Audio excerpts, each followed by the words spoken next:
உலக தமிழர்களுக்கு வணக்கம். நான் வெங்கிரத்னம். ரெண்டு பக்கமும் இருக்கிற போட்டோவை பாருங்கள். இது ஒரு பரிதாபத்திற்குரிய சம்பவம். இவனுங்க வெட்டியாக ஓசி சோறு தின்னே கொழுத்து பழக்கப்பட்டவங்க. பொள்ளாச்சி பாலியல் வன்கொடுமை இதை பற்றி நீங்கள் கேள்விப்பட்டிருந்திருப்பீங்க. கடந்த ஆட்சியில் அது ஒரு ஆகச்சிறந்த கேவலம், ஒரு பயங்கரம்.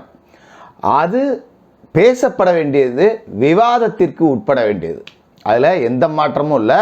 இந்த இருக்கானுங்களை சோறு தின்னானுங்களா தெரியாது, தண்ணி குடிச்சானுங்களா தெரியாது, குளிச்சானுங்களா தெரியாது, பாத்ரூமுக்கு போனானுங்களா தெரியாது. 24 hours அதை மட்டுமே பேசிக்கிட்டு இருந்தானுங்க.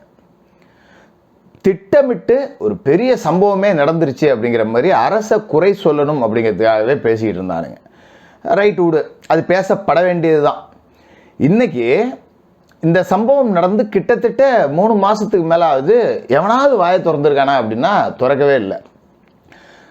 கற்பழிப்புக்கு துணை போகக்கூடிய காவல்துறை ஒரு அதிகாரி, அந்த வழக்கு அப்படிங்கிறது தானா முன் நீதிமன்றம் எடுத்துக்குது. சுமோட்டாவா அந்த கேஸை எடுக்குது. புகார் கொடுத்தவங்களையே, ஒரு சிறுமி பாலியல் வல்லுறவுக்கு ஆளாக்கப்பட்டிருக்கா, புகார் கொடுத்த அந்த சிறுமியோட பெற்றோரை அடித்து நிர்வாணப்படுத்தி சித்திரவதை பண்ணியிருக்காங்க.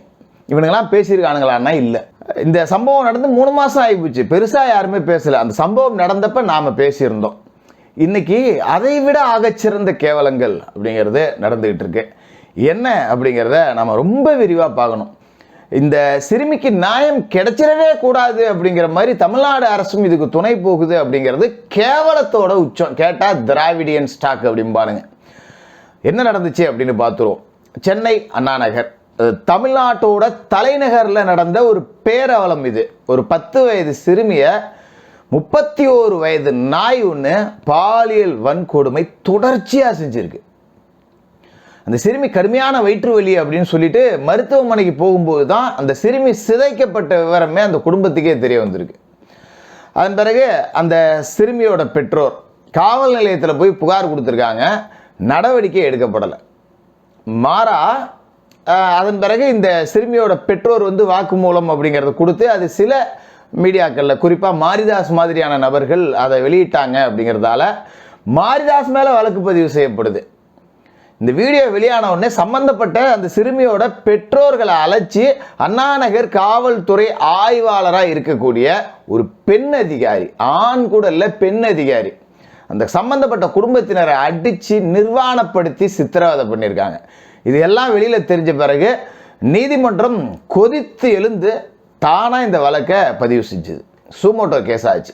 சம்பந்தப்பட்ட அந்த அதிகாரி எந்த தண்டனையும் உட்படுத்தப்படலை. விசாரணையிலேருந்து வெளியேற்றப்பட்டிருக்கார். இந்த வழக்கை அவர் விசாரிக்க மாட்டார். வேற வழக்கை விசாரித்தா மட்டும் இவர் அப்படியே கிழிச்சு நீதியை நிலைநாட்டிடுவாரா?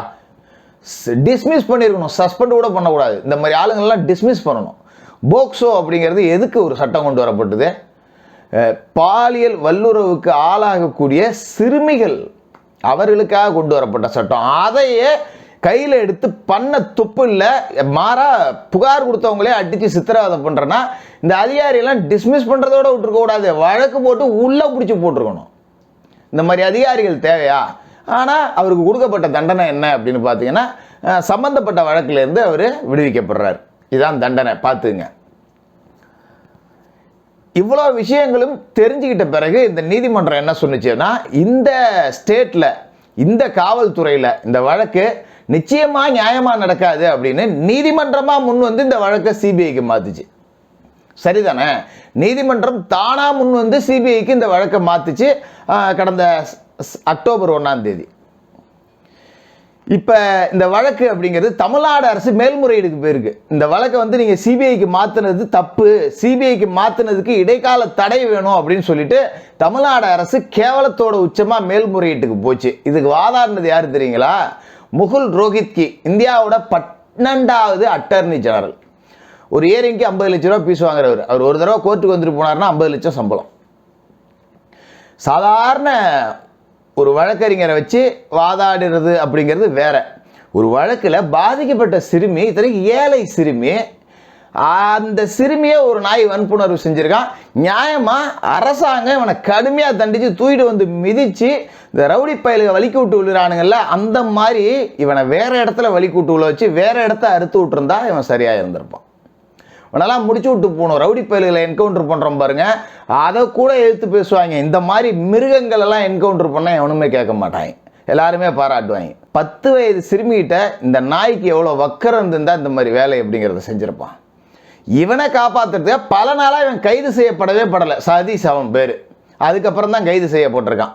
பல பிரச்சனைகள் வெளியாகி நீதிமன்றம் தலையிட்டு மாரிதாஸ் மாதிரியான நபர்கள்லாம் பேசின பிறகு தான் கைது நடவடிக்கை அப்படிங்கிறதே நடந்திருக்கு. இப்போ அவனுக்கு சப்போர்ட்டாகவே நீங்கள் முகுல் ரோஹித்தியை வச்சு 50 லட்சம் ரூபாய்க்கு செலவு பண்ணி வாதாடுறீங்கன்னா இது என்ன மாதிரியான மனநிலை? இந்த மாதிரி வன்கொடுமை குற்றவாளிகளுக்கு துணை போகிறதா திராவிட மாடல் அரசு? திராவிட மாடல்னா என்ன? வன்கொடுமை செய்தவர்களை காப்பாற்றுவது திராவிட மாடல் அப்படின்னு எடுத்துக்கலாமா? இந்த இருக்கிறானுங்களே வாடகை வாய், ஓசி சொத்து முண்டங்க, இவங்கெல்லாம் யாராவது பேசியிருக்காங்களா? பேசவே மாட்டாங்க. இன்னும் கேளுங்க, பாலாறும் தேனாரும் ஓடிக்கிட்டு இருக்கு, ஆளுக்கு ஒரு சொம்பு அள்ளி விடி. அதிகபட்சம் பேசுறது என்ன? பாசிச பாஜக உள்ள வந்துடும். அதை விட்டுட்டா அதிமுக பாஜக கூட்டணி தொடர்கிறதா? இதை தவிர இவங்களுக்கு வேற எதுவுமே பேச தெரியாது. சில்ற பசங்க அப்படின்னா தமிழ்நாட்டு மீடியாவில் இருக்கிற இந்த மாதிரி தற்கூரிகள் தான். இதை தானங்க முதல்ல பேசியிருக்கணும். இப்போ இந்த வழக்கில் முகுல் ரோஹித்கே வச்சு மேல்முறையீடு செய்கிறாங்க. சிபிஐக்கு மாற்றுறதுக்கு தடை வேணும்னு அதுக்கு நீதிமன்றம் தடை அப்படிங்கிறத விதிச்சிருக்கு. இப்போ மறுபடியும் மாநில காவல்துறையை இந்த வழக்கை விசாரணை செய்ய போது இதில் நீதி கிடைக்குமா அப்படிங்கிறத உங்களோட பார்வையிலேயே நான் விட்டுறேன். ஏன்னா நீதி கிடைக்குமா அப்படின்னு கேள்வி இங்கே இருக்குது. எனக்கெல்லாம் நல்லாவே தெரியும் கிடைக்காதுன்னு. ஏன்னா சம்மந்தப்பட்ட ஒரு காவல் ஆய்வாளரே இதில் எதிராக இருந்திருக்காரு. அப்படிங்கும்போது எப்படிங்க கிடைக்கும்? கொஞ்சம் யோசிச்சு பார்க்கணுமா இல்லையா?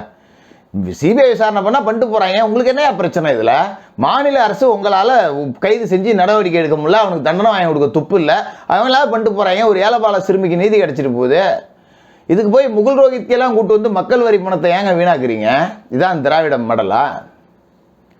ஏங்க ஒரு குற்றம் இப்படி நடக்குது அப்படின்னா சம்பந்தப்பட்டவன் மேலே கடுமையான நடவடிக்கை எடுக்கப்பட்டால் மட்டும்தான் இது மாதிரி குற்றங்கள் குறையும். அரசாங்கமே அவனுக்கு சப்போர்ட்டாக இருக்கு, காவல் ஆய்வாளரே அவனுக்கு சப்போர்ட்டாக இருக்காருன்னா இந்த மாதிரி நாயங்களுக்கு துளிருட்டு போய் இன்னும் தினவெடுத்து திமிரெடுத்து அலைவானுங்களா அலைய மாட்டானுங்களா? மக்களோட பார்வைக்கே இதை நம்ம விட்டுருவோம். இப்போ ரெண்டாவது, இந்த மாதிரி ஆளுங்க பேசவே மாட்டானுங்க.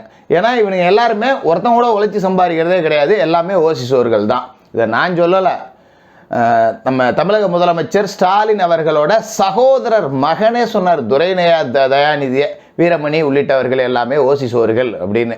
அறிவாலய ஓசி சோர்கள், அறிவாலய ஒட்டு திண்ணை குடியிருப்போர், இவங்க எல்லாமே சொம்புகள், இவங்க எல்லாமே அண்டாக்கள் அப்படின்னு அவங்களே சொல்லியிருக்காங்க. யாராவது பேசியிருக்காங்களா? இதை பெரிய அளவில் கொண்டு போக வேண்டிய எதிர்கட்சிகளும் சரியாக கொண்டுகிட்டு போல, இதை மக்கள் மன்றத்தில் எடுத்து வைக்கலை, மக்கள் மத்தியில் எடுத்து வச்சு பெரிய போராட்டம் நடத்தலை, பாதிக்கப்பட்ட அந்த குடும்பத்துக்கு ஆதரவாக நிற்கலை அப்படிங்கிறது தான் வேதனையோட உச்சம்.